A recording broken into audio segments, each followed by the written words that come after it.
சிறகடிக்க ஆசை அடுத்தது எப்படி போகுதுன்னு பார்ப்போம். இங்க பார்த்தீங்கன்னா, விஜயாவுக்கு வீட்ல உள்ளவங்க ஒவ்வொருத்தவங்களும் ஒவ்வொரு விஷயத்த சொல்லும்போது, விஜயாவுக்கு பயம் குடுத்துக்கிட்டே இருக்கு. இங்க சுஜியோட அம்மா வந்து, "நீங்க எங்க வீட்ல வந்து தங்கிக்கோங்களேன்" அப்படின்னு சுஜி அம்மா சொல்றாங்க. இத பார்த்துட்டு ரவி சொல்றாரு, "எம்மா அப்படிலாம் ஒண்ணும் பயப்படக்கூடிய விஷயம்லாம் ஒண்ணும் கிடையாதும்மா. பார்த்துக்கலாம்மா. இங்க தான் சுத்தி எத்தன பேர் இருக்கோம். எல்லாரும் சேர்ந்து உன்னைய அந்த அளவுக்கா விட்டுற போறோம்" அப்படின்னு ரவி சொல்றாரு. "ஏய் அவங்க வந்து என் மேல அக்கறையில தானடா சொல்றாங்க" அப்படின்னு விஜயா சொல்றாங்க. உடனே பக்கத்துல இருக்க சுஜி சொல்றாங்க, "எம்மா நீ பேசுறது ஏதாவது நல்லா இருக்கா? ஆன்ட்டிய எப்படினானா எங்க இருந்தாலும் போலீஸ் வந்து அரெஸ்ட் பண்ணிருவாங்க" அப்படின்னு சொல்றாங்க. இத கேட்ட சுஜிக்கு பேசுனத கேட்டுட்டு, "ஏய் சும்மா இரு! நீ பேசாத" அப்படின்னு அவங்க அம்மா சொல்றாங்க. பக்கத்துல இருக்க நம்ம சம்மந்தி, "நீங்க எதுவும் நெனச்சு கவலைப்படாதீங்க.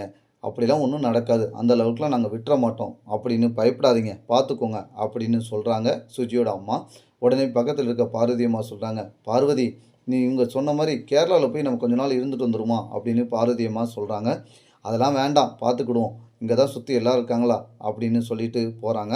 இங்க வீட்ல உள்ளவங்க எல்லாரும் கிளம்பி போன பிறகு மீனா வந்து அந்த பையன் அந்த டான்ஸ்ல வச்சு தப்பு பண்ண பையனுக்கு கால் பண்றாங்க மீனா. லாஸ்ட்ல அந்த பொண்ணு வந்து மருந்து குடிச்சிருச்சுன்னு ஒரு பொய்ய சொன்னவும், அந்த பையன் தெரண்டு அவங்க வீட்லேருந்து சொல்லாம இல்லாம மொட்டை மாடியில ஏறி குதிச்சு வந்துருதான். இங்க வந்து பார்த்தா நம்ம மீனா நிக்கிறாங்க. வந்த அந்த பையன் உடனே கேட்குறான் மீனாட்ட, "அவளுக்கு என்னாச்சு என்னாச்சுன்னு?" "ஒண்ணும் ஆவலடா" அப்படின்னு சொல்றாங்க மீனா. இத கேட்ட முத்துக்கு பக்கத்துல அந்த பையன பார்த்து அடி அடின்னு அடிக்கிறாங்க.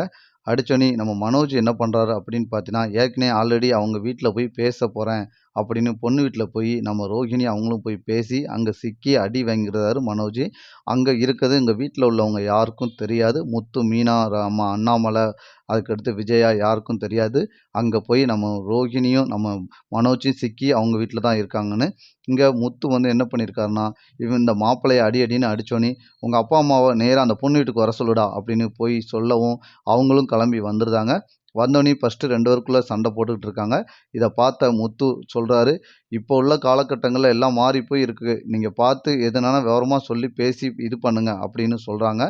உடனே அவங்க வீட்ல உள்ளவங்க எல்லாரும் கொஞ்ச நேரம் யோசிச்சுட்டு முடிவு எடுத்து சம்மதிச்சிடுறாங்க. கல்யாணத்தையும் நல்லபடியா முடிக்கிறாங்க. இங்க விஜயாவுக்கு இந்த விஷயம் தெரிய வருது. இத கேட்டோனே விஜயாவுக்கு ரொம்ப சந்தோஷமா இருக்கு. இந்த சைட்ல நம்ம மனோஜ்ய வந்து என்னாச்சு, ஏதாச்சுன்னு பேச வராங்க. அது யாரு அப்படின்னு பார்த்தீங்கன்னா, அந்த வீட்ல உள்ள பொண்ணு வீட்டுக்காரங்க சொல்றாங்க முத்துட்ட, "தம்பி, நீங்க தங்கமான தம்பி. உங்க வீட்ல உங்க அண்ணன் ஒருத்தன் இருக்கானே, அவன் வந்து என்னலாம் பேசினான் தெரியுமா? அவன அடிச்சு அவங்களையும் உங்க அண்ணியும் புடிச்சு உள்ள தான் வச்சிருக்கோம்" அப்படின்னு சொல்றாங்க. இத கேட்டோனே முத்தும், மீனாவுக்கும் ஷாக்கா இருக்கு. "என்ன இப்படி சொல்றீங்க?" "ஆமா தம்பி, இங்க வந்தோனே அபாயசம் பண்ணுங்க. இப்படி பண்ணிருங்க, அப்படி பண்ணிருங்கன்னு பேசுனனால தான் நாங்க அடிச்சு உள்ள போட்டுருக்கோம்" அப்படின்னு சொல்லவும், தூக்கி வாரி போடுது. அடுத்து இவங்க 2 பேரும் முத்துக்கும், மீனாவுக்கும் தெரிஞ்சதும் அசிங்கப்பட்டுட்டு நிக்காங்க. அடுத்தடுத்த எபிசோட் இப்படிதான் நண்பர்களே போது.